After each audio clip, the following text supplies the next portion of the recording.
ജാഷിയ എന്തായി വർക്ക്? നമ്മളെ ബായാണ് അടിപൊളിയായിട്ടല്ല ചെയ്തുകൊണ്ടിരിക്കുന്നത്.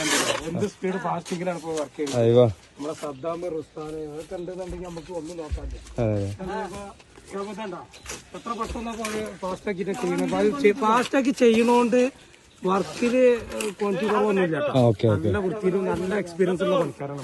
അതാണ് നമുക്ക് വേണ്ടി. അതാണ് കാരണം അവര് ആത്മാർത്ഥമായിട്ട് തന്നെ ചെയ്യുള്ളൂ. അല്ലാതെ ചെറുപടാച്ചിട്ട് ചെയ്തിട്ട് ഇട്ടെറിഞ്ഞ് പോകുന്നല്ല. അങ്ങനെ തോന്നണ്ട. നമ്മൾ സിംഗിൾസ് ചെയ്ത് കഴിഞ്ഞിട്ട് 4 പ്രാവശ്യം മിക്സ് ചെയ്തിട്ടാണ്. ചിലവരൊക്കെ 2 പ്രാവശ്യം മിക്സ് ചെയ്തിട്ട് ആണ്ട് വേണോ വേണ്ട മുമ്പ് നമ്മൾ പറഞ്ഞു കൊടുത്തിട്ടില്ല. അവരെ ഇതില് നമ്മൾ നോക്കി നിൽക്കുമ്പോ തന്നെ ഒരു 4 പ്രാവശ്യം ഒരു മിക്സ് ചെയ്തിട്ടുണ്ട്.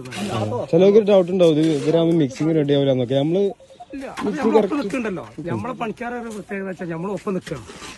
അവര് പണി നിർത്തി പോവാളെ നമ്മള് കൂടെ ഉണ്ട്. അതുകൊണ്ടാണ് നമുക്ക് വർക്ക് ഇപ്പൊ വന്നുകൊണ്ടിരിക്കുന്നത്. അതെ. അപ്പൊ ആളുകൾക്ക് ഉണ്ടാവും ഇതിന് തേക്കുന്നുള്ളതേ. സിംഗിൾസ് ചെയ്യണമെന്നുണ്ടെങ്കിൽ ഇങ്ങനെ 1 ഇഞ്ച് കനത്തിൽ തേക്കണം. 1 ഇഞ്ച് കനത്തിൽ ചെയ്യണം. അതുകൊണ്ടാണ് നമ്മള് സ്പെഷ്യലി നമ്മൾ ആ മിക്സിങ് നോക്കുന്നത്. കാരണം അല്ലെങ്കിൽ ഈ ആണി മേടുന്ന സമയത്ത് അത് പൊട്ടിപ്പോകാൻ സാധ്യതയുണ്ട്. അപ്പൊ ഇങ്ങനെ ആകുമ്പോ ആ മിക്സിങ് കറക്റ്റ് ആണെന്നുണ്ടെങ്കിൽ നമ്മളെ ഭായികൾക്ക് നമ്മൾ പറഞ്ഞ എക്സ്പീരിയൻസും ഉണ്ടായതുകൊണ്ട് നമ്മൾ പറഞ്ഞു കൊടുത്തതുകൊണ്ട് അവർ ആ കറക്റ്റ് ഇതിൽ ചെയ്യുന്നുണ്ട്. ഇപ്പൊ ഇതുവരെ എവിടെയും കംപ്ലൈന്റ് വന്നിട്ടില്ല. അതാണ് ഇതിന്റെ പ്രത്യേകത. അപ്പൊ ഇനി ആർക്കെങ്കിലും തേപ്പിന്റെ വർക്ക് സിംഗിൾസിന്റെ വർക്ക് നമ്മളായിട്ട് കോൺടാക്ട് ചെയ്യാം. നമ്മളെ നമ്പർ ഇത് കൊടുക്കുന്നില്ല. ഇതിൽ കൊടുക്കാം. ഓക്കെ. അപ്പൊ ഓക്കെ, നമുക്ക് ഇനി അടുത്ത വീഡിയോ ആയിട്ട് കാണാം. തീർച്ചയായിട്ടും.